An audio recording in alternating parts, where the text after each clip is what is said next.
At 9 o'clock on a raw November morning, Edwin Mercer walked into Hartwell County Savings carrying a cracked leather briefcase and a stack of tied paper files. He was 76 years old, broad through the shoulders, slow in one knee, and dressed the way men dress when they have spent more of life outdoors than indoors. People in town still called him a farmer even though he had sold half his cattle years ago and now mostly leased ground, repaired fences, and checked on the creek that bordered the back of his property. He had not come to the bank for a loan. He had not come to ask for mercy. He had come because the bank had filed a foreclosure notice against the last 87 acres still in his name, and because the numbers in that notice were impossible. The branch manager, Trevor Klein, was already waiting in the conference room. He was younger than Edwin's youngest son would have been, clean-shaven, well-fed, and permanently irritated by anything that arrived in paper form. He looked at the folders in Edwin's arms the way men look at muddy boots on polished tile. "You should have let your lawyer handle this," Trevor said. Edwin set the files down carefully. "I did," he replied. "Then I decided to read them myself." Trevor smiled in a way that was not really a smile. "Mr. Mercer, your account history is in our system. We don't need whatever that is." Edwin untied the first bundle anyway. Inside were mortgage ledgers, canceled checks, crop insurance notices, and a yellowing schedule from 1994 showing a restructuring agreement the bank kept pretending had never existed. Trevor did not read a single page. He picked up his coffee, leaned across the table, and with one sharp motion threw the whole cup across the open files. Brown liquid spread over 30 years of paper. It ran across signatures, dates, stamps, and handwritten notes. It soaked the front page of the restructuring agreement and dripped off the table onto the floor. For a second nobody moved. Then Trevor said, "There. Now maybe we can stop pretending old junk changes anything." Edwin looked at the ruined pages. His face did not tighten. His hands did not shake. He only reached into the inside pocket of his coat, took out a business card, and placed it on the wet table. Trevor glanced down. Special Agent Mara Sloan. Office of Inspector General. Financial Crimes Task Liaison. Trevor's smile disappeared. Edwin said, very quietly, "She told me not to come unless I was sure." Then he looked toward the hallway. "She's sure now." 3 months earlier, Edwin had been sorting old tax receipts in the upstairs room of his farmhouse when he found a mislabeled feed ledger box shoved behind a broken fan. Inside were duplicate mortgage statements from the late 1990s, a thick envelope from Hartwell County Savings, and a carbon copy letter he barely remembered signing. The letter had been written after a flood year that nearly destroyed him. Back then the bank had agreed to a restructuring package. Interest was adjusted. Penalties were capped. A side note on the agreement stated that certain insurance proceeds and disaster credits were to be applied directly against principal before any default calculation could be made. Edwin remembered the meeting because his wife Lena had still been alive, and she had insisted on making the manager initial every handwritten correction before they left. Lena was gone now. The old manager was dead. The bank had merged twice. Computers had replaced file drawers. But the foreclosure notice that arrived in October ignored the restructuring entirely and calculated default as if the disaster credits had never touched the note. At first Edwin thought it was incompetence. Then he started comparing dates.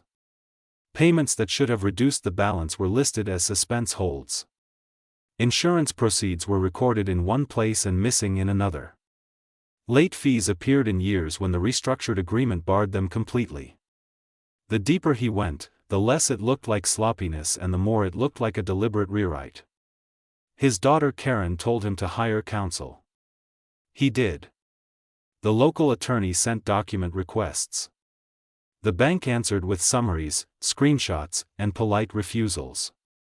What finally changed everything was a name in the corner of an internal printout, Special Assets Review. Karen, who worked as a compliance paralegal in St. Louis, saw it and said, "Dad, if they re-aged a protected restructure to inflate a foreclosure file, this could be bigger than your land. She gave him the number for a federal contact who sometimes worked with regional bank abuse complaints. That was how Edwin met Special Agent Mara Sloan. Mara Sloan did not look dramatic when she came to Edwin's farm. She drove an ordinary gray sedan, wore an ordinary coat, and spoke in the flat, efficient tone of someone who had spent a career listening to liars explain clerical mistakes. She sat at Edwin's kitchen table for 2 hours and touched every document only by the corner. When she got to the 1994 restructuring agreement, she stopped. "Do you have anything cleaner than this copy?" she asked. Edwin opened the same box again and found what he had missed the first time, a thin translucent duplicate stuck to the back of a tax envelope.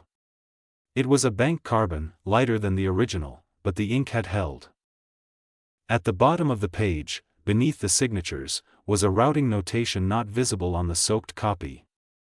Transfer to agricultural recovery file. No penalty acceleration while disaster credit review remains open. Mara read it twice. "Did they ever close the disaster credit review?" she asked. Edwin shook his head. "Not that I ever saw." Karen requested archive materials through a regulator contact. What came back was worse than either of them expected. Hartwell County Savings had absorbed a smaller rural lender years before. During the integration, dozens of modified farm loans were migrated into a new system. Internal audits flagged several accounts as high risk for misapplied credits and improper default acceleration. Edwin Mercer's loan was on the list. So was a note in the margin of one audit sheet. "Do not advance foreclosure until legacy recovery treatment verified."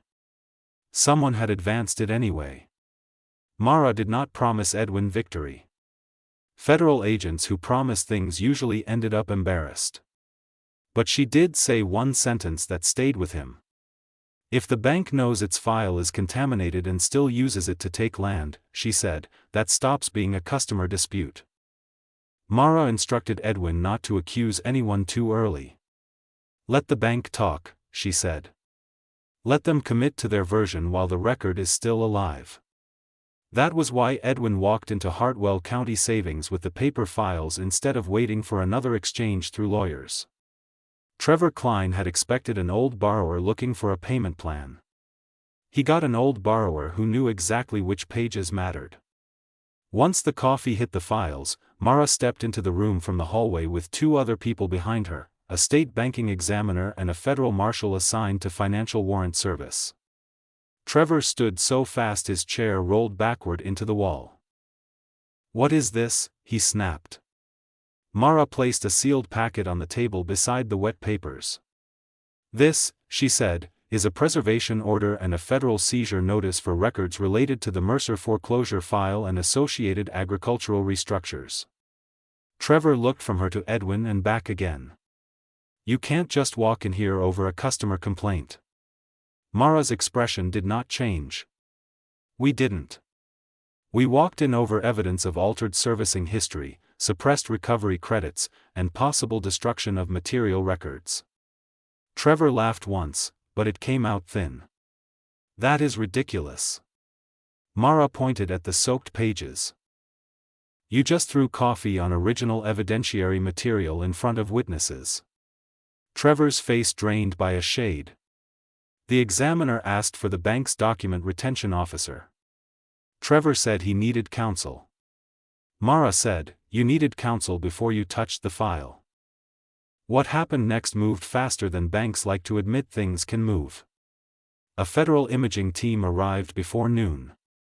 Servers were mirrored. Email holds were expanded. Backup repositories were frozen. The document retention officer, pale and sweating, led investigators to an upstairs records room where boxed agricultural files were supposed to be stored until lawful destruction. Mercer's file was not there. Neither were several others named in the legacy audit list. But the logs showed access. Trevor Klein's credentials had opened the archive index 7 times over the previous 6 weeks. On 2 of those dates, deletion requests had been initiated and then cancelled. On another, Scanned attachments had been moved to an exception folder tied to Special Assets Review. One of Mara's analysts opened that folder and found internal emails nobody in the bank had produced during discovery.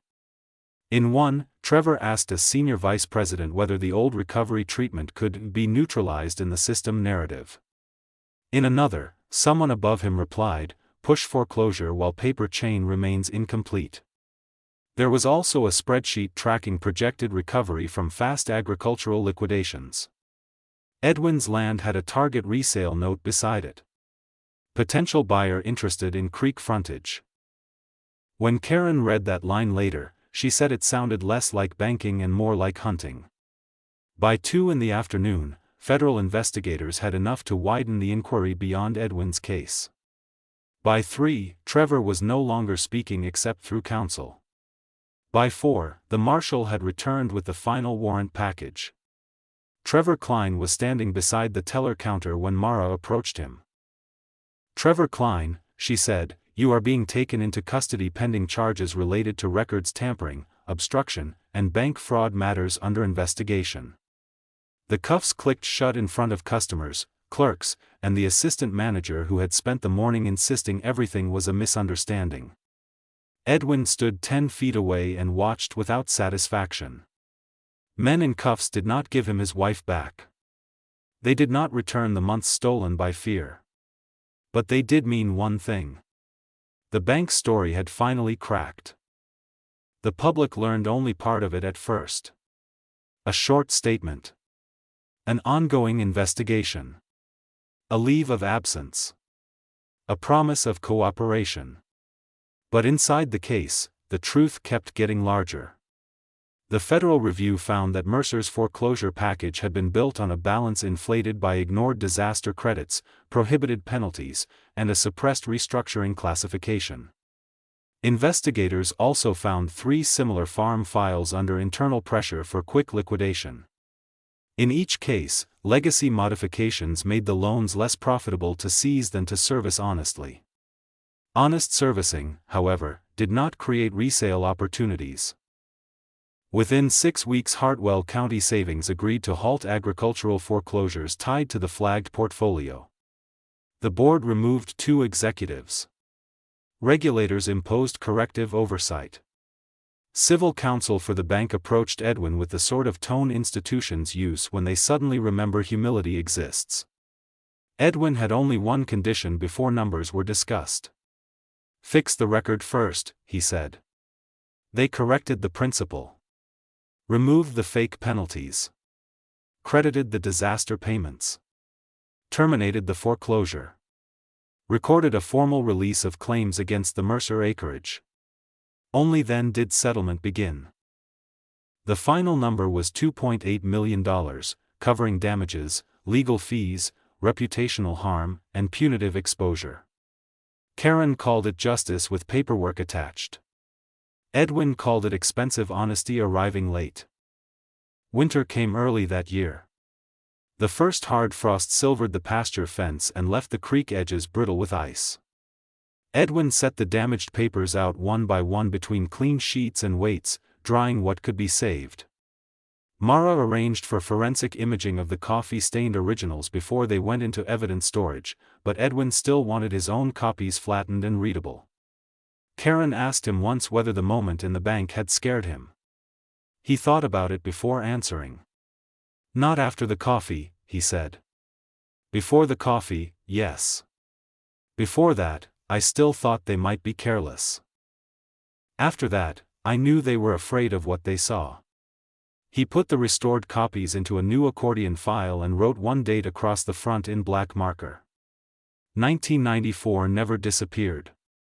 People in town told the story with the dramatic part first. The manager threw coffee. The federal agent walked in. The cuffs came out. Edwin never argued with the order. He understood why people liked it. But the real story, at least to him, was quieter. A bank had counted on age, paper, and rural distance to make the truth fragile. It turned out the truth had backup. And once the right hands picked it up, no amount of coffee could wash it away.